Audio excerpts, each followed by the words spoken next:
നമസ്കാരം, ഷെറിത്തിരുവല്ലാണ്. പുതിയൊരു വീഡിയോയിലേക്ക് നിങ്ങളെല്ലാവരും സ്വാഗതം ചെയ്യണം. ഇന്ന് നമ്മൾ ഉണ്ടാക്കാൻ പോകുന്നത് കോവയ്ക്ക ഫ്രൈ ഉണ്ടാക്കുന്നത് എങ്ങനെയാണ്, അതാണ് നിങ്ങളെ ഇന്ന് കാണിക്കുന്നത്. നമുക്കൊരു 500 പേരുടെ വർക്കുണ്ടായതിന് അതിന് നമ്മൾ കോവയ്ക്ക ഫ്രൈ ആണ് ഉണ്ടാക്കിയത്. അപ്പോൾ അത് നിങ്ങളെ കൂടെ ഒന്ന് കാണിച്ചു തരാം എന്ന് വിചാരിച്ചു.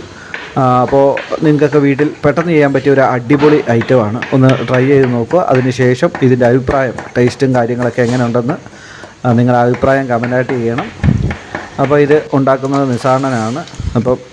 ഇപ്പോൾ നമ്മുടെ കോവയ്ക്ക അരിഞ്ഞുകൊണ്ടിരിക്കുകയാണ്. പിന്നെ ഇതിന് എന്തൊക്കെ ചേരുവകളാണ് വേണ്ടത് എന്നെല്ലാം നമ്മുടെ ഈ വീഡിയോയ്ക്ക് എത്തേണ്ട. വീഡിയോ സ്കിപ്പ് ചെയ്യാതെ ഫുള്ളായിട്ട് കാണുക.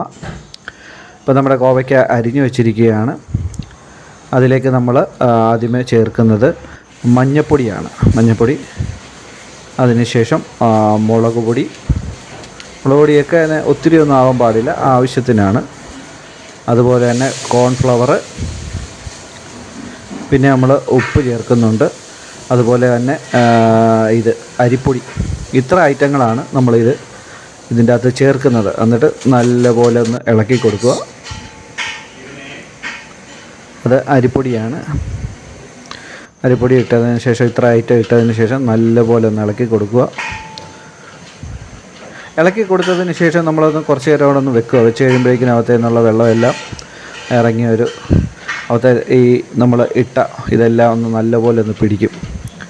അതിനുശേഷം നമ്മൾ തേങ്ങ അരിഞ്ഞത്, തേങ്ങാക്കൊത്ത് അരിഞ്ഞതെല്ലാം കൂടെ അതിലേക്കൊന്ന് ഇടുക. തേങ്ങാക്കൊത്ത് അരിഞ്ഞത്, ഇപ്പോൾ നമ്മൾ തേങ്ങാക്കൊത്തൊക്കെ അരിഞ്ഞത് ഇട്ടേക്കുകയാണ്. ഇപ്പോൾ ഏകദേശം അതെല്ലാം ഒന്ന് ശകലം വെള്ളമൊക്കെ ഇറങ്ങി അകത്തെല്ലാം ഒന്ന് പിടിച്ചിട്ടുണ്ട്.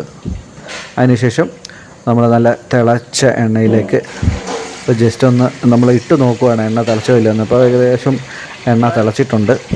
ഇപ്പോൾ അതിലേക്ക് നമ്മൾ ഈ അരിഞ്ഞു വെച്ചിരിക്കുന്ന ഇത് പുരട്ടി വെച്ചിരിക്കുന്ന കോവയ്ക്ക നമ്മളതിലേക്ക് ഇട്ട് വറക്കുകയാണ്.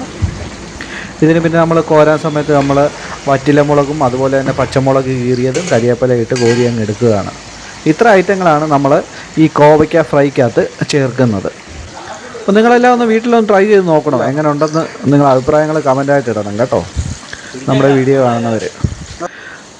അതുപോലെ തന്നെ നമ്മൾ ഇതിന് മുമ്പ് നമ്മുടെ ചാനലിൽ ഇട്ടിട്ടുണ്ട് പാവയ്ക്ക ഫ്രൈ ചെയ്യുന്നത്. അത് ഇതേ സെയിം തന്നെയാണ് നമ്മൾ ഇട്ടേക്കുന്നത്. പാവയ്ക്ക ഫ്രൈ, അതുപോലെ തന്നെ ക്യാരറ്റും മാങ്ങായും അച്ചാർ, അതുപോലെ തന്നെ മീൻകറി, ബീഫ് ഒലത്ത്, അങ്ങനെ കുറേ വീഡിയോ നമ്മുടെ ഫേസ്ബുക്ക് പേജിലും അതുപോലെ തന്നെ യൂട്യൂബ് ചാനലിലും അതുപോലെ തന്നെ ഇൻസ്റ്റാഗ്രാമിലും, ഈ 3 ഇതിലാണ് നമ്മൾ വീഡിയോ ഇട്ടേക്കുന്നത്.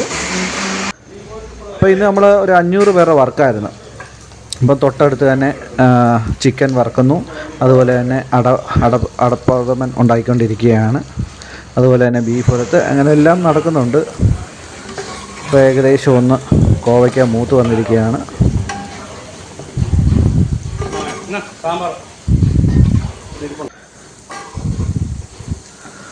എണ്ണയ്ക്കകത്ത് കിടന്ന് നല്ലപോലെ മൂത്ത് വരും. നല്ല മുരാന്നിരിക്കും. നമ്മുടെ ചോറിൻ്റെ കൂടെ കഴിക്കാൻ അടിപൊളിയാണ്. നല്ല ടേസ്റ്റുള്ള സാധനമാണ്. നിങ്ങളെല്ലാവരും ഒന്ന് ട്രൈ ചെയ്ത് നോക്കുക. ഇനി ഞാൻ പ്രത്യേകിച്ച് പറയുന്നൊന്നുമില്ല, വീഡിയോ ഒന്ന് കാണുക. ഓക്കെ, ഇപ്പോൾ നമ്മൾ കരിവേപ്പിലയൊക്കെ ഇട്ട് ഒന്ന് കോരുക. വീഡിയോ ഇഷ്ടപ്പെട്ടെങ്കിൽ ഉറപ്പായിട്ട് ഷെയർ ചെയ്യണം, അതുപോലെ തന്നെ കമൻറ്റ് ചെയ്യണം. നമ്മുടെ പേജ് ആദ്യമായിട്ടാണ് കാണുന്നതെങ്കിൽ ഫോളോ ചെയ്യാൻ മറക്കല്ല്. പുതിയ ഇതുപോലുള്ള അടിപൊളി വീഡിയോകൾ വരുന്നതായിരിക്കും, കുക്കിംഗ് വീഡിയോ. നമ്മുടെ പേജിൻ്റെ അകത്ത് കിടപ്പുണ്ട് പാവയ്ക്കയൊക്കെ ഫ്രൈ ചെയ്യുന്നതൊക്കെ, അതുപോലെ തന്നെ ബീഫ് ഒലത്തെ, അങ്ങനെ കുറേ വീഡിയോസ് കിടപ്പുണ്ട്. നിങ്ങൾക്ക് കയറി നോക്കിയാൽ കാണാം. യൂട്യൂബിലാണ് കാണുന്നെങ്കിൽ ഉറപ്പായിട്ടും ചാനൽ ഫോളോ ചെയ്യാൻ മറക്കല്ല്. അതുപോലെ തന്നെ ഫേസ്ബുക്കിലും ഇൻസ്റ്റാഗ്രാമിലും എല്ലാം നമ്മുടെ വീഡിയോ കിടപ്പുണ്ട്. ഇനി പ്രത്യേകിച്ച് ഞാനൊന്നും പറയുന്നില്ല, വീഡിയോ കാണുക. ഓക്കെ, പുതിയൊരു വീഡിയോ ആയിട്ട് വരുന്നവരെ എല്ലാവർക്കും ബൈ ബൈ.